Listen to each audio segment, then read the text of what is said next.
இருந்து வரீங்க? எங்க காட்டுக்குள்ள வர்றதுக்கு அவசியம் என்ன?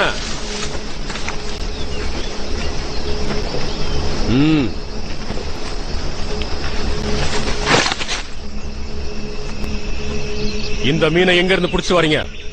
வர்ற பாதையில ஒரு அருவியில புடிச்சிட்டு வந்தோம். இத நீங்க வாங்கிக்கணும். நாங்க எதையும் சும்மா வாங்க மாட்டோம். அந்த கறியை எடுத்துக்கங்க. ரொம்ப நன்றி. நாங்க இந்த காட்டை கடந்து போக நீங்க எங்களுக்கு அனுமதி கொடுக்கணும். நீங்க தாராளமா போலாம்.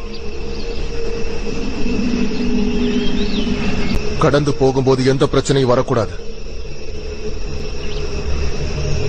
அவங்க தலைவரே அனுமதி கொடுத்துட்டாரு. வாங்க போலாம். 4-5 பேருன்னு பார்த்தா ஏகப்பட்ட பேர் வந்திருக்காங்களே. குழந்தைங்க, பொம்பளைங்க, வயசானவங்க, ஒரு கூட்டமே கிளம்பி வந்திருக்கு.